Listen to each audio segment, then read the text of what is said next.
ও বন্ধু শোনো না, বউ রাখিয়া বিদেশে যায় না। ও বন্ধু শোনো না, বউ রাখিয়া বিদেশে যায় না। ও তুমি বউ রাখিয়া বিদেশ গেলে রে, ও তুমি বউ রাখিয়া বিদেশ গেলে রে, বেশি দিন আর থাইকো না, থাইকো না, বউ রাখিয়া বিদেশে যায় না। ও বন্ধু শোনো না, বউ রাখিয়া বিদেশে যায় না। ও তুমি বউ রাখিয়া বিদেশ গেলে রে, ও তুমি বউ রাখিয়া বিদেশ গেলে রে, বউয়ের স্যান্ডেল খুঁজা পাইবা না, পাইবা না, বউ রাখিয়া বিদেশে যায় না। ও বন্ধু শোনো না, বউ রাখিয়া বিদেশে যায় না। ও তুমি বউ রাখিয়া বিদেশ গেলে রে, ও তুমি বউ রাখিয়া বিদেশ গেলে রে, আসল বউয়ার খুঁজে পাইবা না, পাইবা না, বউ রাখিয়া বিদেশে যায় না। ও বন্ধু শোনো না, বউ রাখিয়া বিদেশে যায় না। ও তুমি বউ রাখিয়া বিদেশ গেলে রে, ও তুমি বউ রাখিয়া বিদেশ গেলে রে, হকার জায়গা হবে তোমার জায়গা হবে না, হবে না, বউ রাখিয়া বিদেশে যায় না। ও বন্ধু শোনো না, বউ রাখিয়া বিদেশে যায় না। যাও বিদেশ, কিন্তু বেশি দিন থাকবা না। এলে দেখবা রিপোর্ট, প্রতিদিন এই নিউজগুলো মাঝে মধ্যে দেখতে পাই, ডিভোর্স খেয়েছে, না হয় পালিয়েছে, অন্যজনের টাওয়ার দিয়ে চলে গেছে, সংসার ছেলে মেয়ের কথা আর ভাবলো না। তো বললাম কি, বলতে বলতে ভেতরে অন্য লাইনে চলে গেলাম।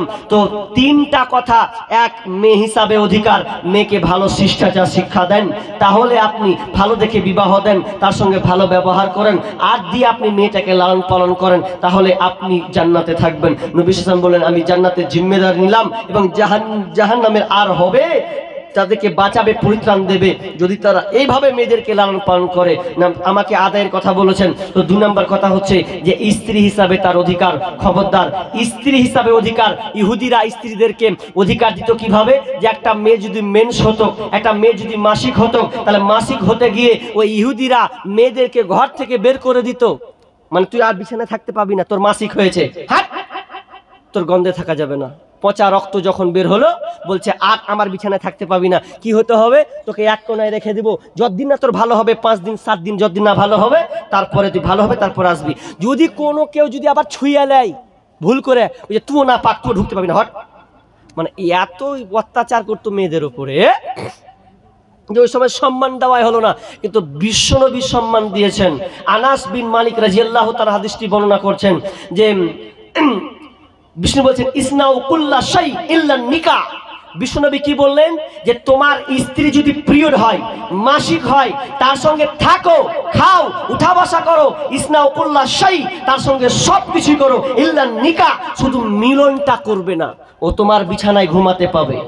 বিশ্বনবী বললেন, তোমার স্ত্রী যদি মাসিক হয়, পিরিয়ড যদি তার চলে আসে, খবরদার ইহুদিদের মতন করবে না, তাকে তার তোমার বিছানায় রাখবে, তার বিছানায় তুমি রাখবে, তাকে তুমি তার সম্মান মর্যাদা দেবে, তা তোমার বিছানায় বালিশে থাকবে, একসাথে খাবে, উঠে বসবে।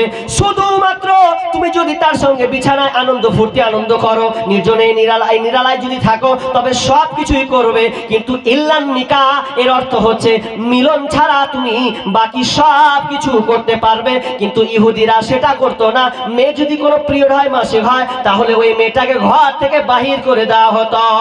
মা ঈসা বলছেন, আমি যখন মাসিক অবস্থায় থাকতাম, আমার যখন পিরিয়ড শুরু হয়ে যেত, তখন বিশ্বনবী আমাকে এতটা ভালোবাসতেন, আমাকে কোনদিন আলাদা করতেন না, আমার সঙ্গে খেতে বসতেন, আমার সঙ্গে গোসল করতেন, আমার সঙ্গে একসাথে ঘুমাতেন। এমনকি বিশ্বনবী আমি যখন ঋতু অবস্থায় থাকতাম, পিরিয়ড মাসিক অবস্থায় থাকতাম, তখন আমার পায়ে উরুতে মাথা লাগিয়ে তিনি কোরআন তেলাওয়াত করতেন। তার মানে আমাকে এতটা ভালোবাসতেন। তো মা ঈসা বলছেন, মা ঈসা বিবি বলে যে যে পানি পিতাম ফিরে সেই পানি আমি নবীকে দিতাম, পিতাম যেখানে আমি মুখ লাগাইয়া নবীজি পিতেন সেইখানে মুখ দিয়া, আর যে হাড়ের গোস্ত লাগাইয়া দাঁত আমি ফিরে খাইতেন নবী নেকে জাত।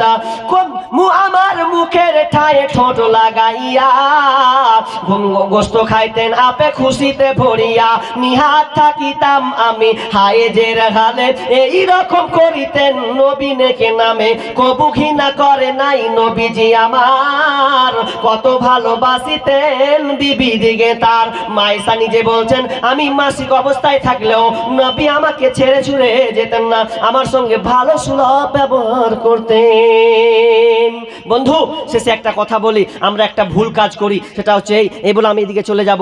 ভুল কাজ কি করি জানেন? যারা বিবাহ করেছি, যারা বিবাহ করিনি, আপনাদের একটা শেষে একটা কথা বলি, গুরুত্বপূর্ণ একটা কথা। মা বোন আপনারা গুরুত্বের সঙ্গে শুনেন কথাটা। সেটা হচ্ছে এই যে ইবনু আব্বাস রাদিয়াল্লাহু তাআলা আনহু বলছেন যে কোনো ছেলে যদি, কোনো ভাই, কোনো ছেলে যদি স্ত্রীর সঙ্গে মাসিক অবস্থায় মিলন করে দেয় তাহলে তাকে দুইটা কাজ করতে হবে।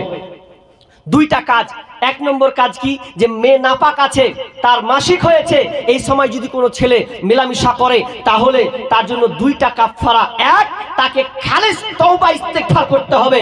তার মধ্যে অনেক ওলামা বলেছেন যে এই হাদিসের, ইবনু আব্বাসের হাদিস থেকে, যে ওই ছেলেটাকে কাফারা দিতে হবে।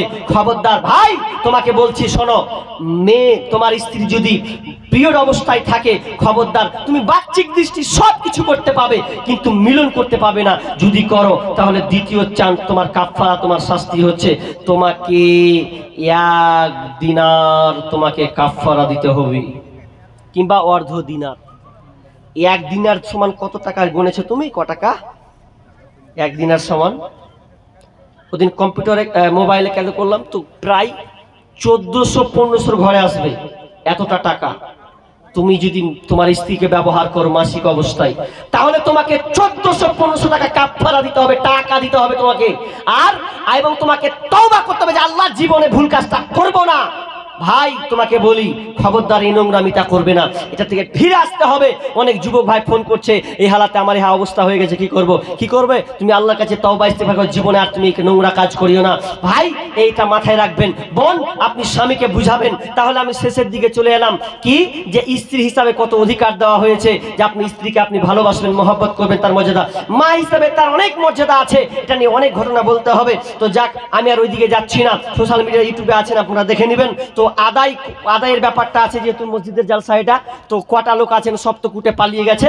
তো আর তো পালিয়েটা ভুল করছে। এই তো এখন সাহারি, এই কিছুক্ষণ পরে উঠবে, মা বোনরা যাবে, খাবেন দুবেন, তো তার থেকে আর থাকতেন, তারপরে স্ত্রীকে জাগিয়ে দিতেন তো ভালো হতো।